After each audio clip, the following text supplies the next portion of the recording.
Welcome to our NPTEL lectures on the power quality improvement technique. This is going to be our second lecture on the multi-level inverter. We have discussed about the direct clamp multi-level inverter. We are going to discuss now the capacitor clamp multi-level inverter.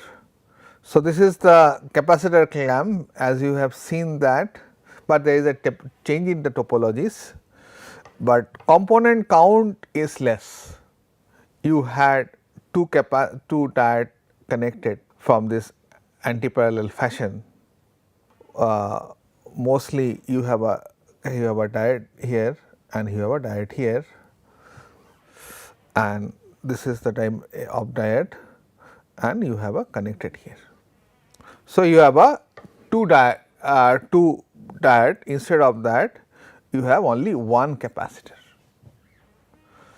and thus component count is the one of the biggest advantage here.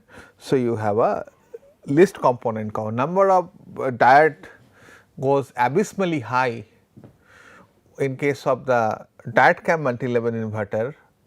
If you go for the more than 5 or 6 level.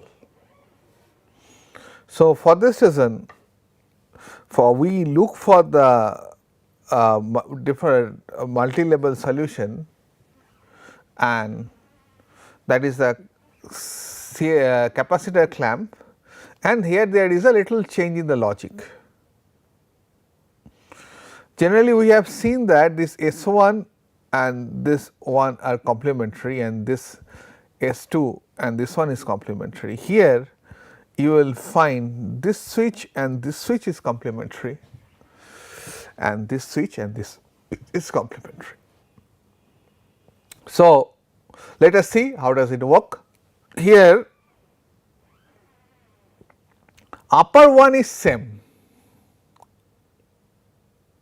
there is no difference here. You apply S1 and S2 should be closed and you get the value of the VDC. And so, this is the same as the direct clamp inverter, but there is a change in the switching while you want to get a 0 voltage or the neutral voltage at the pole of the inverter. Then you will connect S1 and S3, as you have seen that these two switches will be complementary, and thus there is no cause of this should be acting.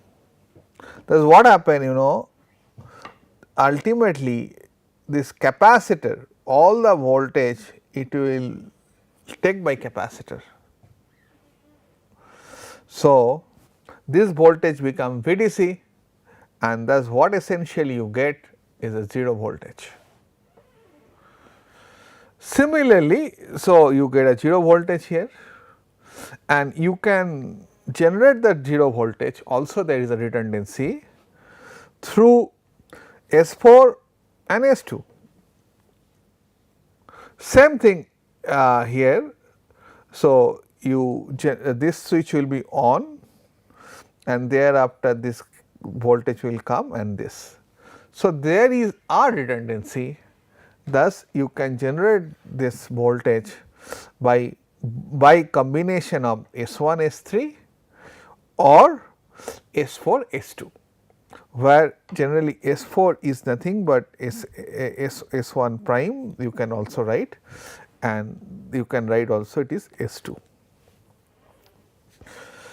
And this one is same, there is no difference between these two.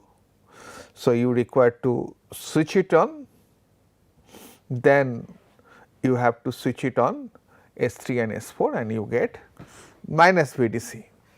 So, one of the advantage is that component count is less, you generally made it with the two diodes, here you have no diodes, only one capacitor, and you want to have a controlled voltage across it, that is one of the challenge, otherwise it works fine. And you also have a redundancy. So, you can reduce the switching losses by the 1 bit change and thus you can generate this 0 voltage by combination of S1 and S1 and S2 prime or S3 or S2 or S1 prime or S2 S4. So, this is all it is possible to derive in case of this flying capacitor. So, what does it say about us? The voltage level redundancy can be used for the extra degrees of the freedom, that is what we have discussed here. To control and optimization purpose, because you can reduce the switching losses with these redundancies, and also the redundancy gives you more reliability. If some switches is not working, you can bypass and still you can function very well. Flying capacitor multi-level inverter also offers output voltage waveform lower THD and DVDT. It is same as your diode clamp inverter. One of the major disadvantages is that require large number of the bulky DC capacitor with a separate pre-charging unit. So, that is something you require to have a VDC that comes into the pictures. So, and you require to always maintain that voltage. So, that is something, and after some interval of time capacitor always have a weakest link into the component count. Generally longevity of this capacitor is least compared to the other devices, and for this reason we sometimes find it is difficult in terms of its main breakdown time and also reliability.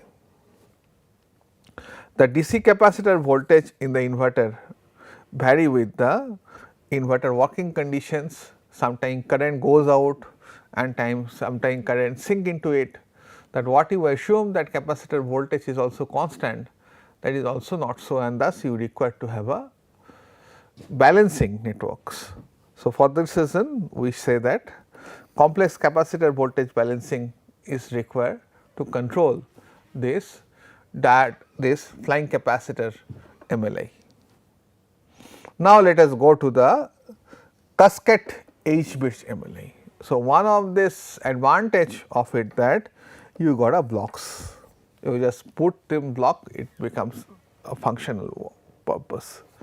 So, for the 5 level, for you can have this E and E that constitute the phase A. Similarly, this will constitute phase B and this constitute phase C. If you see that number of switches in the 5 level is you require. So, this is a 8 switches per phase. So, you require the 24 switches. Otherwise, you do not require, generally this anti-parallel diode comes with the switches. So, you need not have to connect any extra anti-parallel diode, and also the capacitor. I shall list out the component count after discussions of all these inverter topologies. So, let us see that this E, all those voltages are equal, we assume to be so, but it may not be equal, you can change it. And another problem is that we require to provide isolated voltage source for each of these blocks or the H bridge. So, we can say that it is formed by the series connections of 2 or more single phase H bridge inverter, a single H bridge or converter, whatever may be. The single H bridge converter is able to generate 3 differential level of voltages. Once you switch it on, this voltage and this voltage, you generate a voltage. If you switch it on this or this, you get a voltage. If you switch it on these 2 voltages, at this point you get a 0 voltage. So, thus you get a 3 level of voltage, same for it. So, the combination makes you the 5 levels. Each leg has only 2 possible switching states to avoid desealing short circuit. Total 4 different switching states are possible in a H bridge, just I show in the next slide. See that this is for one H bridge 1, let us say. You can switch it on this, and thus what happen, you get a VAN. You can switch it on this too, ultimately you can get the 0 voltage, and then you can switch it on this, you get a negative voltage, where K are the connected level of the bridges, and you will generate K plus 1. So, you have a 2 such H bridge in per phase. So, 2K plus 1, that is essentially 5 level. Different voltages are obtained and the maximum output voltage will be K into VDC. So, you got VDC plus 2 VDC, where VDC is the input voltage of the single bridge, and voltage stretched across the individual device will be VDC by 2. That is also a very big advantage in terms of the BOM cost. So, what is the advantage of it? Advantage is its modular structures. So, you just put them like a bricks and build the house. Enable the fault tolerant operation, we can show that redundancy is more, because different voltage level can be generated with the combinations, few more combinations. All the semiconductor only block the voltage level of VDC. So, effective increase in the output voltage and power level can be enhanced, and also it enables us to, if you put the more bricks, and you can increase the voltage rating. High voltage operation without switching device in series, but drawbacks are each H bridge inverter needs an isolated DC source, high component count, CHB inverter uses large number of IGBT modules. These are the few disadvantages of this proposed H bridge MLI. So, how does it generates? Let us see. That is a 9 level. So, if you want that this switch and this switch should be on, let us say that it is generating VA1, and once you want, you just spread it over a little bit and you generate VA2 same way. Similarly, you get a VA3 and VA4, you add them. So, you get a staircase kind of waveform, and same way for the negative half cycle, and thus you also get a stairway kind of waveform, and it is quite close to the sine wave. For 9 level we require 4, because it is 2K plus 1.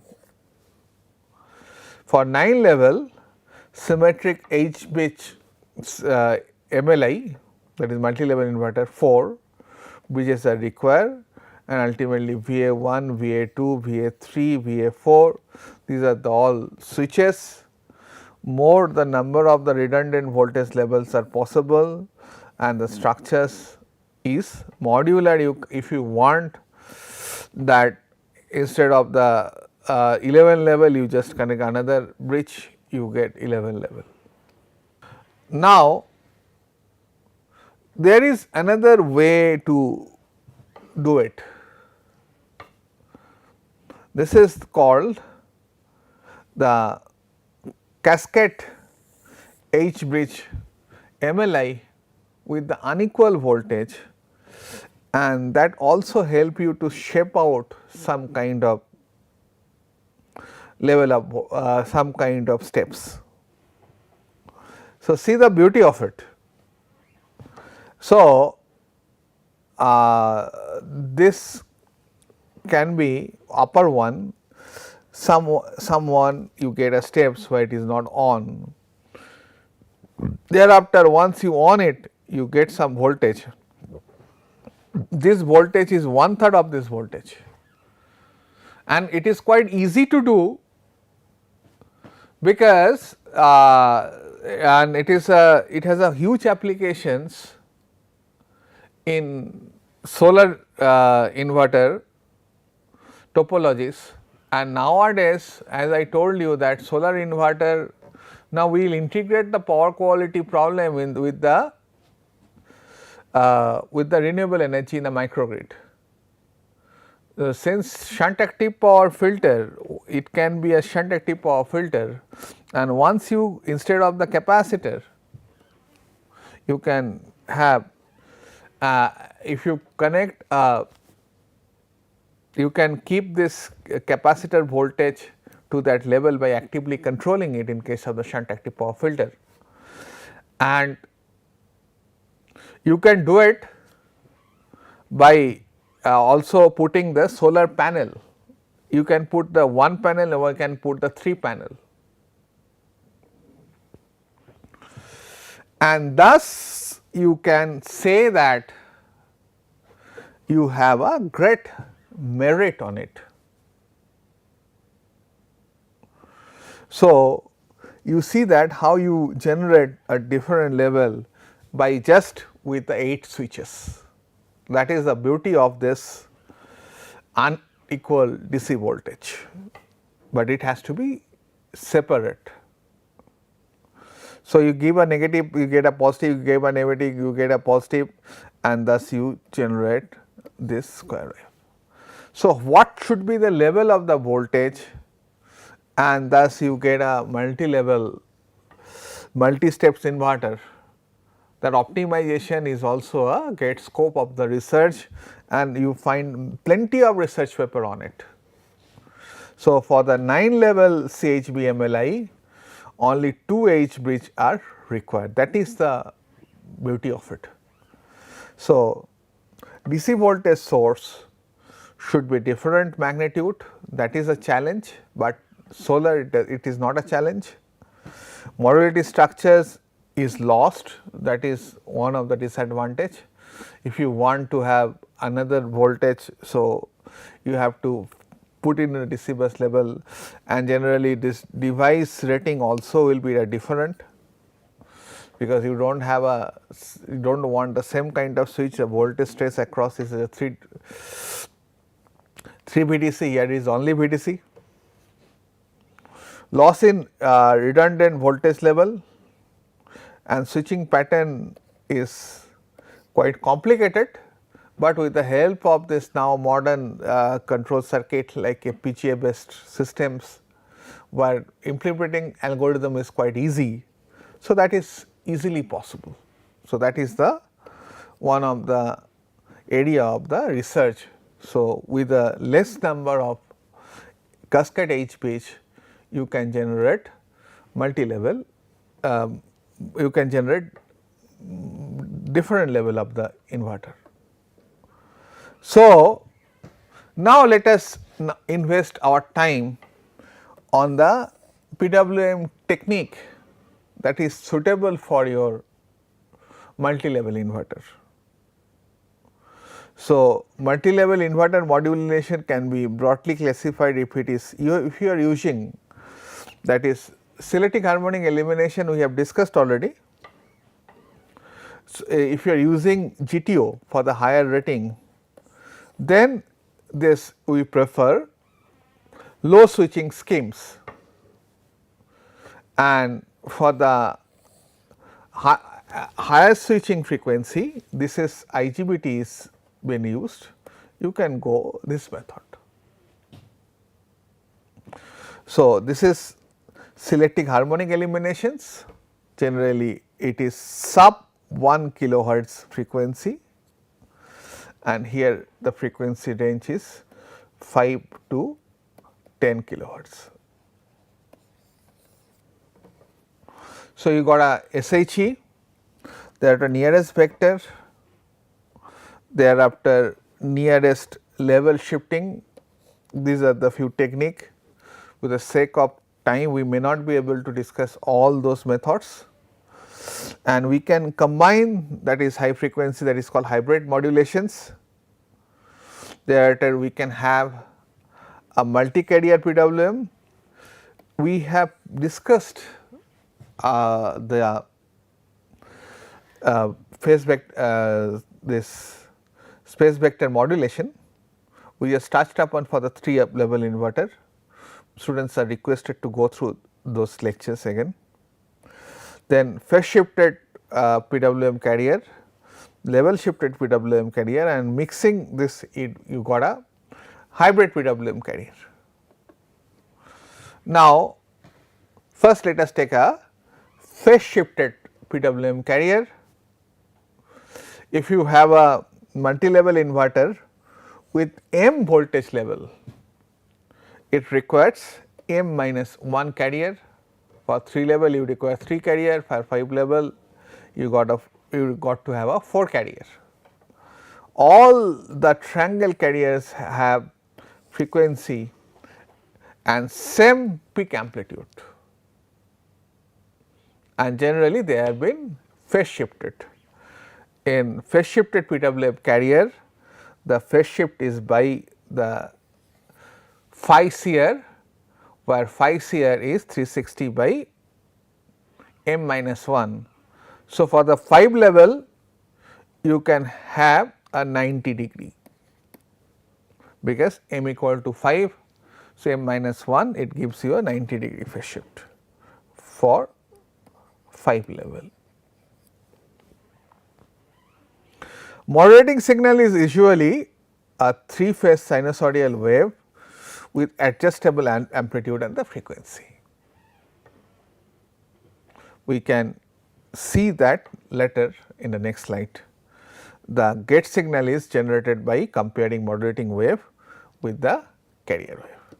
So, this is the waveform where this dotted line are the carrier. This one is a first carrier wave. Thereafter you will have another carrier wave, but by some phase shift, and this is the 90 degree phase shift.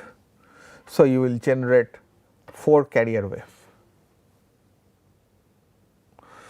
and this is the carrier wave 1, this is carrier wave 2, this is carrier wave 3, and this is the carrier modulating wave.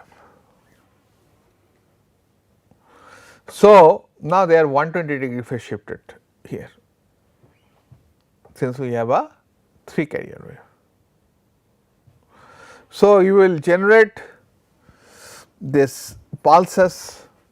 Once logic is pretty simple, the PWM, when this modulating signal is more than the carrier wave, you will be on. Thus, you get Pg1 for this purpose, and it will be on till this time, and here crossovers occurs, and ultimately this will be the pulses for the first H-bridge converter. Similarly, this is the carrier wave for the Vg1 and the Vg2, and that is coming from this place, and this is the Vg3. So, ultimately you will generate this voltage as in the second cascade H bridge.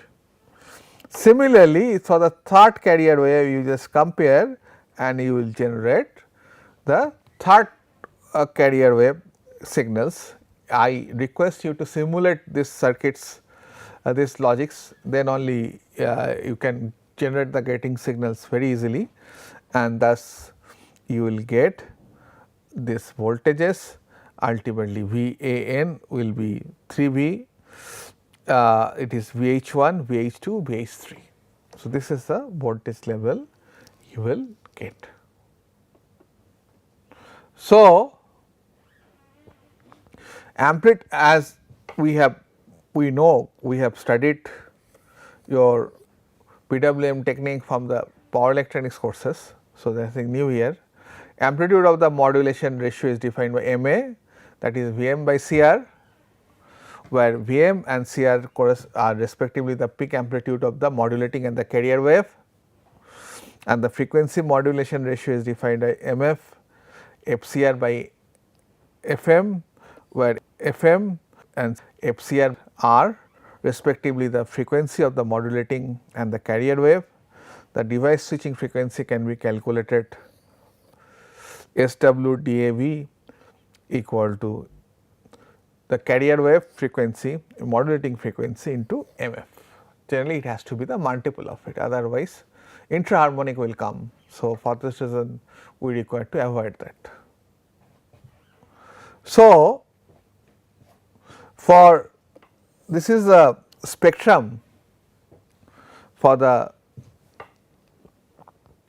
level shifted PWM, phase shifted PWM, sorry, thereafter we will take out the level shifted PWM. So, this is for the 7 level cascade H base converter or inverter. The harmonics in VH1 appears the sideband containing 2 MF and multiple of 4 MF, 6 MF and so on. This is the case, and you can see that voltage harmonic is as high as 53%. Thereafter, if you feed it to the machines, the machine longevity will be 1/3. The harmonics in VAN and VB, that is the phase voltage and this is the line voltage, appear the sideband in and around that in 6 mm. So, this is the case here, and triplet harmonic such as 6 mm plus 3 and does not appear in AB. Thus, it has a scope to inject third harmonic injection to better utilizations of the DC bus voltage for the drives applications. So, this is the some observation we can do in case of the phase shifted PWM.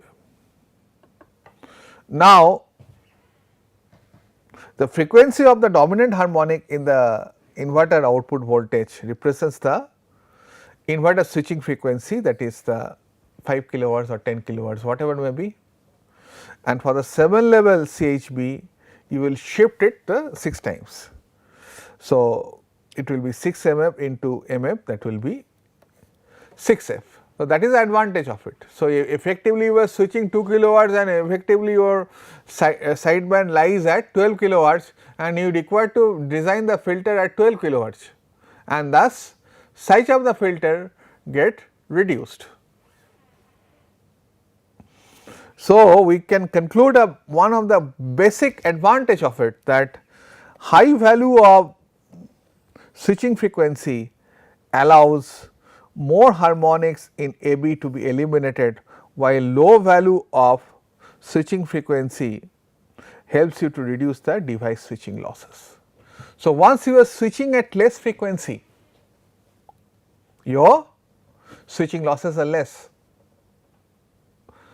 and but your voltage has higher spectrum, 6 times more. So, what essentially we require to use a lower filter size, and this is one of the greatest merit of this cascade H based multi-level inverter fitted with the phase shifted PWM. So, it is just like made for each other. So, in general for a M level inverter, so switching frequency, this is the something that we require to use it frequently.